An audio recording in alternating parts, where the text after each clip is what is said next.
กราบสบายดีและสวัสดีเด้อพ่อแม่พี่น้องFCเบิร์ดสุขุสุขคนเนาะบ่ว่าสิอยู่ภายในและก็ต่างประเทศแต่ยินดีต้อนรับเข้าสู่ช่อง YouTube ของแม่สมหวัง Channel มาพบมาพอกับแม่สมหวังมื้อนี้ก็เป็น ก็สินำพา FC เนาะ FC สาวโสดมาหาหนุ่มโสดคือว่าเป็นหนุ่มโสดคนที่3ที่ว่ามาเปิดใจในช่องของแม่สมหวังเนาะทุกคนโดยซึ่งหนุ่มโสดคนนี้ก็เป็นหนุ่มไทยที่ไปเฮ็ดงานอยู่ประเทศ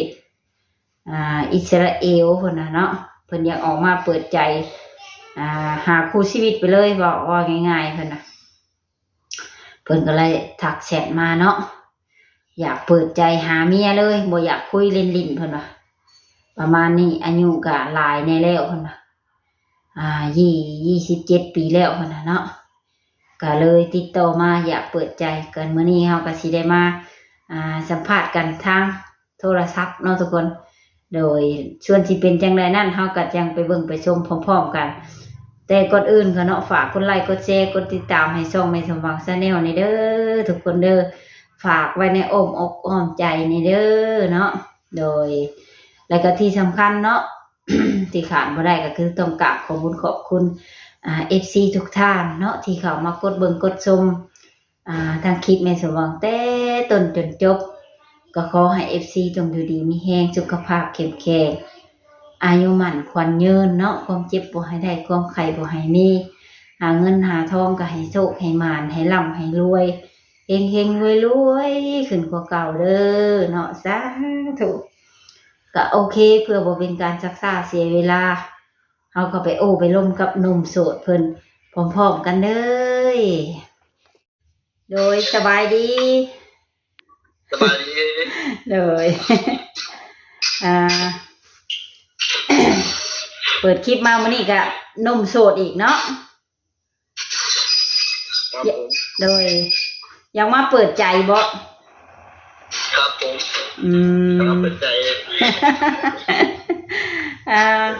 เป็นคนลาวหรือว่าคนไทยเป็นคนไทยครับคนไทยครับโอ้ ตอนนี้อายุจักปีแล้ว27ครับ27เนาะ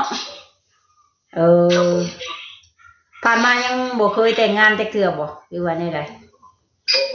ยังบ่เคยแต่งงานเลยครับ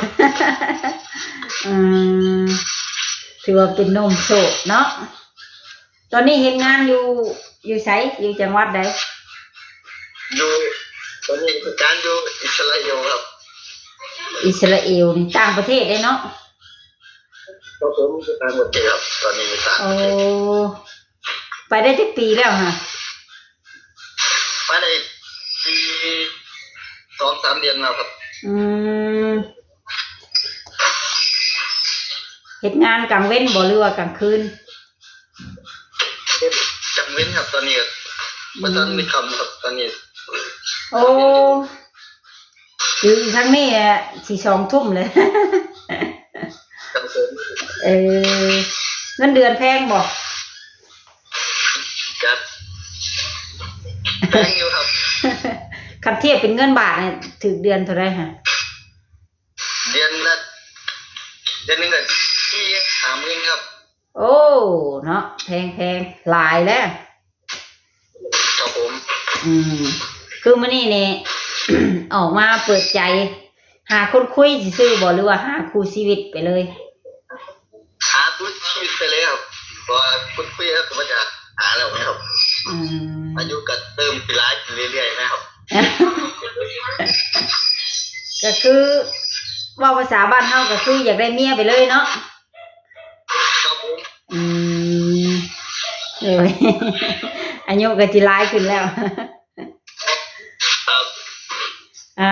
มีสเปคตั้งไว้บ่แบบมักแบบใดแบบสิเอาแบบใดก็ได้ครับแต่ว่าจริงๆทุกคนก็ต้องมีสเปคเนาะครับโดยแม่นแหละผมเป็นสเปคกันบ่จักที่ว่าได้เนาะอ้าว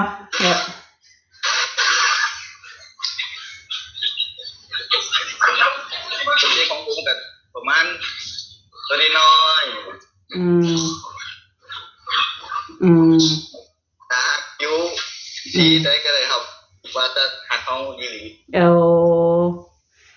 บ่มักเนาะแบบ อันแทงข้างหลอกข้างหลังแบบสิบ่ว้าวแบบนี้เนาะครับผมอืมมักคนซื่อสัตย์และจริงใจประมาณนี้นะเนาะครับผมอืมอ่า อายุเด้เอาประมาณจักปีเอา30ลงก็ได้ครับเอาจาก30ลงเนาะครับผมโอเคคือเสื้อผิวดำผิวขาวนี่บ่ติบ่ยังครับว่าผู้สาวนี่นะ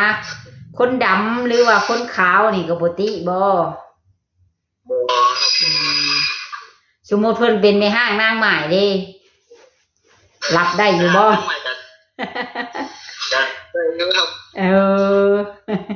สมมุติมันบ่แม่นผู้สาวก็สิเป็นแม่ห้างแบบนี้นะบางทีคนเป็นแม่ห้างก็มีเป็นแม่ห้างก็ได้ครับลูกมีลูกคิดก็ได้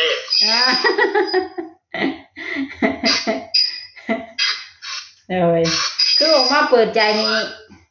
อยากได้อีหลีเนาะบ่แม่นเปิดใจแบบลิ่นๆเนาะครับผมอยากได้อีหลีบ่ได้เปิดใจเล่นๆนะครับอยากได้มาสร้างมาสมมาสร้างมาอยู่นำกันนะครับ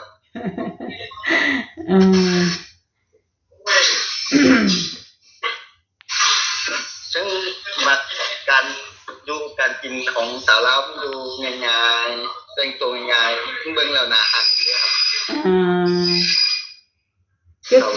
จุดประสงค์นี่มักสาวลาวบ่หรือว่าสาวทางใดเป็นพิเศษ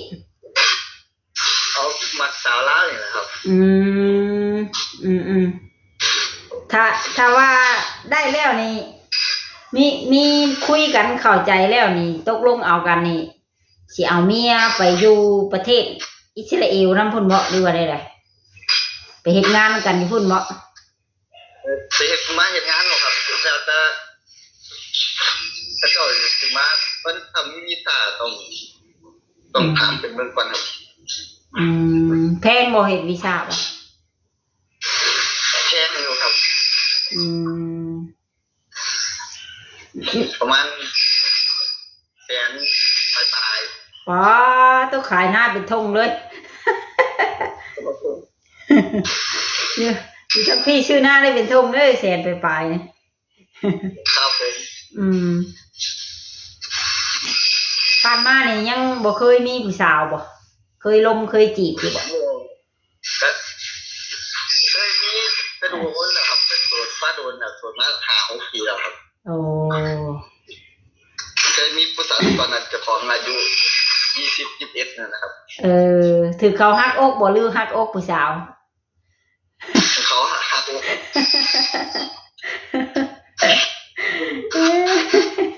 ถึงผู้สาวฮักอกเนาะแบบเมื่อยหาเองแล้วบ่จังอยากออกมาเปิดใจนี่หรือว่าเห็นคนอื่นเปิดใจแล้วก็อยากเปิดนำเมื่อยหาเองครับเมื่อยหาเองหายากนะครับไม่อยากออกมาเปิดใจโดยเพื่อสิ่งนี้เนี่ยครูเขาไม่ดีนะครับบางทีเนื้อครูเขาอยู่ทางนี้เนาะครับผม มีช่องทางติดต่ออยู่บ่ช่องทางติดต่อมีเฟซครับมีเฟซบุ๊กไลน์ได้ลิงก์อยู่บ่ไลน์กะ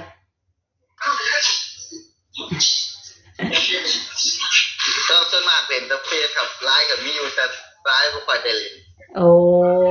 เลยเดี๋ยวสิป้าอัน Facebook ไว้ทางหน้าปกคลิปเลยเนาะไว้สาวๆเฮ็ดในเพิ่นทักไปหาครับผมมีอายุน้องคิงจักคนขอโทษเด้อที่ถามเป็นลูกผู้ที่เท่าใดจ้ะครับว่าเจ้าน่ะเป็นลูกคนที่เท่าใดเป็นลูกกกบ่หรือว่าลูกหล่าลูกคนที่3ครับนี่จะพี่สาว2คนโอ้เป็นลูกชายหล่าโอ้เป็นลูกชายหล่าพ่อแม่ก็ยังเบิดบ่ยังเบิด กับชุดไทยครับ แต่ว่าพี่สาว2 คนนี่มีครอบครัวหมดแล้วเนาะครับผมมีครอบครัวไปแล้วครับพอดีเอาลูกไผ่ไปเลี้ยงแม่ย่าใช่เลยแม่ครับ เอาลูกไผ่ไปเลี้ยงปูเลี้ยงย่าพอได้ทำกับข้าวให้พ่อกับแม่กินเนาะแม่ครับเพิ่นเฮ็ดอาชีพหยังพ่อกับแม่เป็นชราแล้วบ่บ่ได้ยินครับยังบ่ครับเพิ่นเฒ่าแล้วเนาะอยู่เพื่อนนี่ชื่อนั่นติ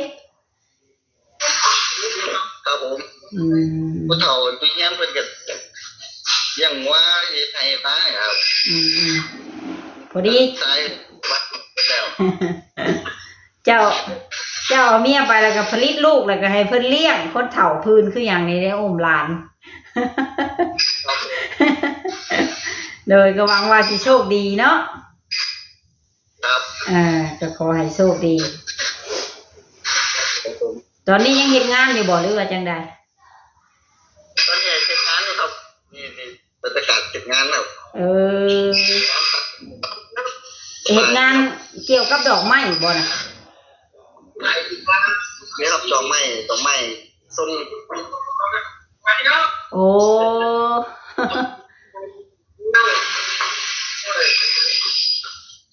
ตอนนี้ยังเฮ็ดงานอยู่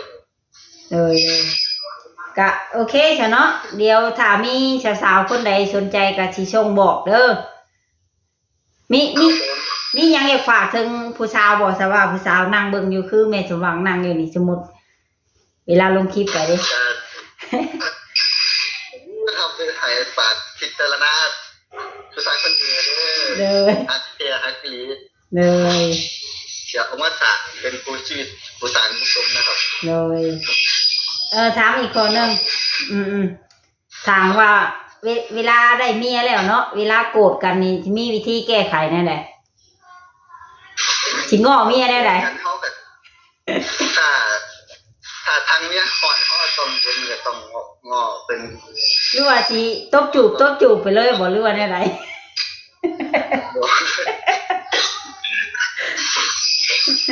ต้องง้อเพิ่นแล้วเนาะครับผมต้องถ้าเขาไปหอนใจมันก็ต้องอย่างนั้นจะสิบาทคนที่โกรธกันหลายจะแข็งปกติแล้วหนุ่มโสดนี่เป็นคนใจร้อนบ่หรือใจเย็นบ่ครับอันมักลูกว่าไว้นี่แหละมันเป็นคนใจร้อนอารมณ์เสียไว้นี่แหละร้อนคนใจร้อนยังว่ามันยินน่ะผมบ่ได้ยินแม่มันเกี่ยว่าอันเจ้าแล้วนะแบบเป็นคนใจร้อนบ่หรือว่าใจเย็นทั้งเจ้าเองบ่ค่อยใจร้อนหรอกครับคนใจเย็นแน่อยู่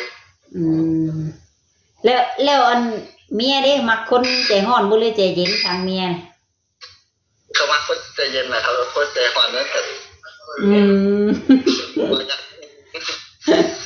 โอเคจ้ะเลย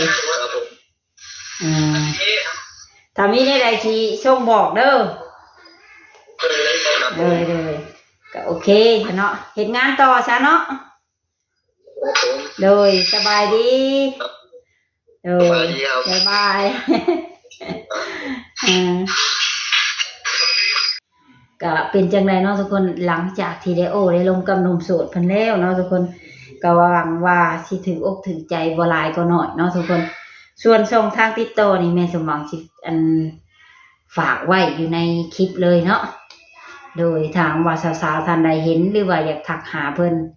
เนาะก็ทักหาได้เด้อทุกคนเด้อโดยเพิ่นก็อยากได้คู่ชีวิตที่แท้จริงเพิ่นยังแบบอายุหลายแล้วบ่อยากเสียเวลาอีกต่อไปเพิ่นก็คืออยากสร้างครอบครัวเป็นลูกชายหลายซ้ำเด้ทุกคนเด้อยากได้เมียไปเลี้ยงพ่อเลี้ยงแม่เพิ่นเนาะส่วนเพิ่นก็ทำงานอยู่ต่างประเทศถามว่าคุยกันถึงมกถึงใจแล้วเนาะกันว่าอยากไปทำงานอยู่ต่างประเทศก็เพิ่นก็จังว่ากันอีกทีเนาะทุกคน ลืมเลยไม่จะหวังก็สัมภาษณ์ไปเลยก็ลืมนำว่าเพิ่นพร้อมมันให้ไปอยู่น้ำเพิ่นบ่หรือว่าจังไดลืม สัมภาษณ์อยากไปกินอีกก็ลืมจะมองนี่ก็ดีเนาะ